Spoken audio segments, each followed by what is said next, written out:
Welcome back to A Celtic State of Mind. I'm Paul John Dykes, and this afternoon it's half-time. It's St Johnstone 1, Celtic 0, and I'm joined by Chris McElwain and Sean Conley to try and unpick what we've just watched in the first 45. Sean, let's start off with how easy we are to play in terms of our slack defending, weak defending. Every time, we're getting to a point now where every time the opposition team has a throw-in, a free kick or a corner kick, you're thinking to yourself, can we defend this? We're weak.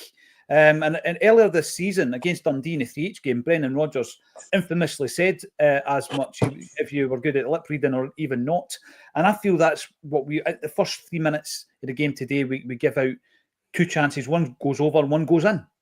Yeah, and then there's been more than that, you know. It takes a bit of wrestling for Carter Vickers to prevent another one, and then Schlupp loses his man for another free header that goes straight to Sinisalo. So we keep hearing talk about St Johnstone are some sort of football ball-playing team, and they come to play football. I've not seen that today, and I think that's probably actually because the pitch is a potato field. So I think they've kind of played to conditions and going big, and we're struggling with it. So yeah, it's hard to deal with, to be honest. I think it's been the commentator mentioned like 8 away games in a row with conceded a goal, so we're not defending well. Trusty's just come back from injury. I wonder if that's a part of it. We've done okay defending from open play. Carter Vickers has actually been pretty good, but there's a few empty jerseys out there, and a lot of players just playing okay. Well, you know this, Sean, it's one of the things where we know where we are. We know we're going for a treble, and we know that we're 13 points ahead before anyone thinks that we're entitled or spoiled by saying this. But this is just the observations of the first 45 minutes. And it's actually difficult, Chris, when you're looking at the defending, and Sean quite rightly says it was more than just the first 3 minutes, shelling out two chances. And then obviously they get the goal, they get that momentum, and then they think, well, we can attack this team. They are weak at the back, and they've shown that they're weak at the back. Prior to the game, I mean, listen, it's easy at this stage. We spoke about the Nawrocki for Trusty. I think it was always going to be the way that Trusty comes back in. He's a first choice. During the week, I had kind of pitched this idea, Chris, that maybe Nawrocki plays almost like Scales does until he has a bad game, and he's not had that yet. And I wouldn't be making any changes at the back as such. Some people calling for Schlupp to get taken off, or Alistair Johnstone to take off his concrete boots, etc. But if I'm looking at the fact that we were poor in that first half, I think the main culprit for me is Nicholas Coon. I think it's time to talk about Coon here, because this is a player who we were raving about Nicholas Coon all season. Absolutely. Everybody was swallowing their words from last season, where he didn't look as though he was the player we thought we were getting. And then this season he started off brilliantly. I don't know if it's culminated or if it's peaked in that goal away at Bayern Munich. I don't know if that was the moment that, the Coon that we had seen in the first 6 months of the season has gone missing. And by the way, this isn't, just pinpointing one player and saying that he's rotten. He's not done a thing right in that first half, Chris. Not a thing right has gone the way of Nicholas Coon. Can you explain it? I mean, by the way, Jota's been quiet on the left. There's been a couple of moments where he's jinked past, tried a shot, been positive. Coon's been really poor in the first half. He's been hooked before at half-time. Is it going to happen again? I hope not, because what I did see towards the end of that half was desire from Coon. He's trying, right, but it's not working for him. And I thought that there were moments in that first half where he looked about a yard off the pace. And pace was supposedly one of Coon's top attributes when we signed him. He was supposed to be a really quick winger. But at the moment, he's getting second to every ball. Even when he gets to the ball first touches away, and then the defender nicks in and gets the ball off him, he's not taking responsibility the way I want a winger to, which is to pick up the ball and run at his man, run forward. And there's too many occasions when the ball's going backwards. I think you're right. I don't think he's alone. I think that the wing backs, both Johnstone and Schlupp, are not moving the ball quickly enough. We're frustratingly slow at getting the ball out to these players who can get in behind from the back. I mean, defensively, I'm not really going to worry too much about defence. I thought St Johnstone's goal was a really good goal on their part. Poor defending on our part. I hate being right, but I did say we couldn't afford to start slow again, and we did. I don't think that St Johnstone are they certainly don't. For me, they don't look like a team that's bottom of the league. They've came here with a game plan, and credit to the manager, it's working. But by God, are we not our own worst enemy? The amount of times where we are just not getting the ball from back to front quick enough, it's really, really frustrating. And you've got 3 players with a degree of pace, a degree of invention. You know, we've seen Jota towards the latter part of the first half started to take the initiative a little bit, you know, beating a couple of players, starting to put a couple of crosses in. But too often he's been out there and he's been isolated and he's been calling for the ball and the ball's not coming to him. And you're seeing that with Maeda as well. They're moving into positions, but we're not getting the ball to them quickly enough.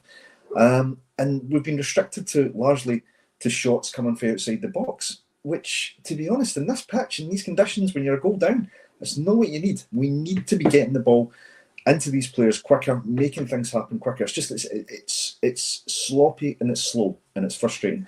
But yeah, I agree with you on Coon. Coon, I wouldn't hook him yet, but he's got to up his game in the second half because he looks a man for loan of confidence and ideas at the moment. You know, at half time, this is a big thing that opened up. At half time, I never overreact. I mean, it's fine to say that we've had a poor performance or this individual player's not playing well, but this has been, Sean, and I speak often to Kevin McCluskey when he's on the show, this has been something that we've seen time and time again under Brendan Rodgers. Poor first half, we improve in the second half, isn't it? So I've kind of trained myself. It's hard when you're playing Rangers, obviously, but I've trained myself at half time not to overreact and not to have a knee jerk. There's a lot of frustration in the comment. Are you of the view, Sean, that you're looking at it going, you know what, we have actually created quite a few openings. We've had a few chances. Some of them are speculative efforts from outside the box, as Chris says. But, you know, I'm not panicking just yet. Do you give the guys that are on the park another 15 minutes, see if they do what they're told to do in the second half?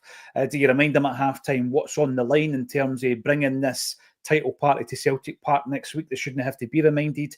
It brings into mind being 13 and 16 points ahead at some points this season, and then the complacency kicks in. Brendan Rodgers, his words, he says that happened. Is it one of the ones, Sean, where we just think, well, you know what, let's all relax a wee bit here because we know we're better than this? I don't know if relaxing is the right term. I'd maybe like, obviously Coon is the one that's, you know, if you're going to call someone's number, it's him. You might say, right, 10 minutes, go out and do it. If you don't do anything in 10 minutes, you're off. Because, like, at the moment, he doesn't look like he's offering anything. Like, balls are just bouncing off him. He's just running it out of play. He's cutting inside and almost hitting the corner flag. The St. John's ambulance guys in the corner are in real danger every time he gets a shot. He hit a ball. We were on the break, Sean, and he hits the ball against the heel, I think, of Maeda. And you're thinking to yourself, play the ball in front of him. Yeah. And, you know, we can create a chance. It's like the basics have gone from his game. Sean, I'm going to ask you, sorry to interrupt you, I'm going to ask you, it happens, right? Form, it happens with players. Does it concern you a wee bit that, you know, he was on fire until we got knocked out of the Champions League? There's been all this talk about other clubs being interested. Is it one of the ones? Is he unsettled? Is his head out the door? It seems like it, yeah. And look, we had Engels was off form at a point earlier in the season, and he came out of the team for a spell, right? You know, yeah. So I think Coon could be a due spell, to be honest. And obviously, he's got it in the locker. We've seen it. He was a tip for Player of the Year earlier in the season. So, but I don't. He's not showing it right now. He's not showing any belief. He needs to spell out the team. Another player that's frustrated me in this first half has been Schlupp. Not just his kind of shonky defending, but also like. It wasn't until the 46th minute that I noticed him supporting Jota on the wing. Like, Jota was just completely isolated. It was the 46th minute before I seen Schlupp actually make an overlap and run and support Jota. So it's I don't think he's doing enough. And that's obviously, again, since he was one that was sensational in the Bayern Munich game, but since then, I don't know he's really been on. He's not really been on it much. Well, he's a player that after the Rangers game, the 3-2 game, Sean, he was the subject to a lot of discussions in and around the fact that obviously we've got to make a decision on Schlupp before the end, by the end of the season, because I'm sure there'll be other options on the table for him. Up to this point, I've been of the view that we keep him. I think that he has over the piece shown his qualities. Today, I tend to agree with you. Pete comes in and says Schlupp gave away the free kick for the goal. Did no one tell him that's their main tactic? That's going back as well, Pete, to the fact that it's the main tactic for a reason, because we are weak at defending free kicks, corner kicks, throw-ins. So you're right, Schlupp should know this. Schlupp out-jumped twice for headers in our box, shocking against Rangers. He can do one. Listen, he was to blame for the first goal against Rangers, but I'm going to cut him a wee bit of slack. I don't think over the piece he was particularly bad. And that's only because I had to suffer watching the game again, so I could talk about it the following day. But I also agree with Sean. I don't think he's been up to the kind of standards that were set by some players. You remember Coon's performance against Bayern Munich. You remember the way that, and John Hughes mentioned this during the week, Alistair Johnstone was carrying the ball out from defence against Bayern Munich. It was unbelievable to watch. Schlupp was superb in that game. Yeah. And a few other levels have just come right down. It's almost like, Chris, where you see somebody dumbing down their levels to the opposition. Yeah, it's a bad pitch for both teams. Let's not use it as an excuse. I wouldn't use it as an excuse. No, I think the park's not great, but there's two teams playing on it, and I don't think it really represents some of the poorer elements of our play. I mean, look, the reason we're frustrated is we've seen these players perform at a higher and better level. Alistair Johnstone has rightly earned a ton of praise for the way he's played since he's been here, but he seems to have dropped in intensity level, and now I think strong start, but in this game, it's like I say, the echo shots, but there's not enough support for the wingers. Okay, look, when Coon has had the ball, he's not done much with it. Jota, I've been frustrated because you actually get a really good view of him when you're watching it on the TV coverage, and he's out there and he's in acres of space and he's calling for the ball, and the ball's not going to him, and it's frustrating to watch. Maeda is having to come back and defend and trying to get involved, and you see what Maeda can offer when he gets in behind. Okay, maybe the first time the pitch actually had a factor was that one that he took past the keeper, and just couldn't quite get the touch right to knock it in past the goalkeeper, and their goalkeeper's done very well in that situation. But overall, it's just been we're not getting the ball from back to front fast enough and taking advantage of the assets we've got up front. Engels, I think, has had a middling game, some decent passing under the circumstances, but too often again maybe not getting the ball fast enough, using that ability to play the ball in behind or over the top. Hatate, I actually thought it was one of the more effective midfielders that we had, but too many of these shots that these Hollywood shots. That's fine if you're 2 or 3 goals up. Simple, do the simple things, and get the ball in. I mean, too often we've just been restricted to playing it around their box, and we're not getting in amongst it enough. For me, Rio has been pretty positive. I think near the end of that first half, both he and Jota did try to create. If I'm going to be bold and brutal, maybe brutal's the right word, Sean, I'm taking off Coon and Engels at half-time, and I'm bringing on Bernardo and Ida. I'm switching it up top. I don't think Engels has been that bad. I think it's just the game's a bit bobbly. I just think I think that's more his issue. He's putting a good shift in. Yeah, I wouldn't be taking Engels off, to be honest. This goes back to a conversation we had before the game in relation to. I love Engels. I've supported him and I'll continue to do so. I want to see Bernardo in the number 6. I want to push Callum McGregor into the kind of left, more attacking area. Do the same, obviously, on the right hand side as well. So for me, I would have started off if that was going to be the change with Engels on the park. But I don't think he looks as though he's having a great time of it. Callum McGregor has done what McGregor does. He's tried to orchestrate it. He's had one chance from outside the box. It was a decent effort.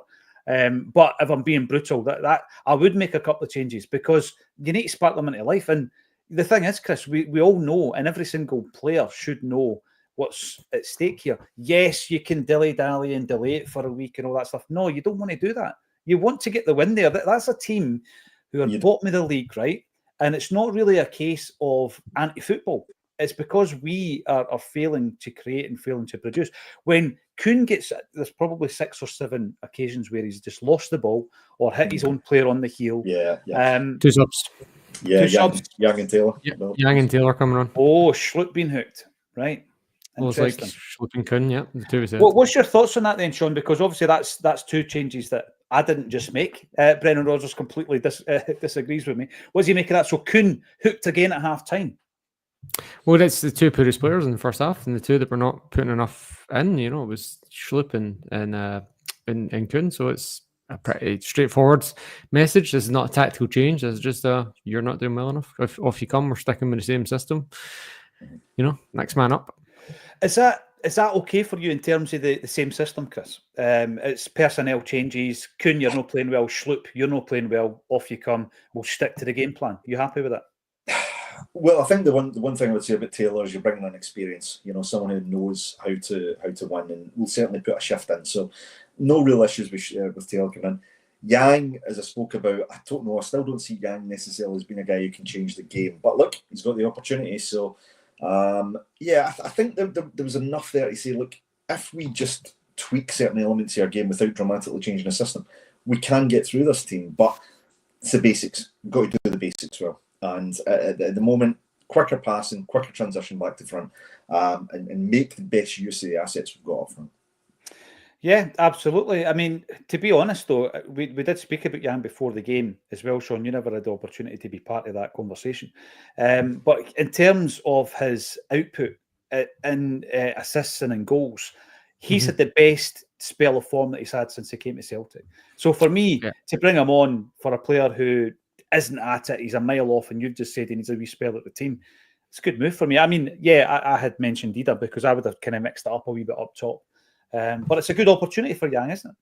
Yeah, that was the sub in the Derby game, was Ida on, so it's interesting. This time he's going for a straight swap. So we'll see how it shakes out. But we're starting in the front foot so far. Crowding the ball. Let's go to the second half. We will be back at full time. Thanks everybody for getting involved, and thank you to Chris and Sean for joining me on a Celtic State of Mind. One hoops. One hoops.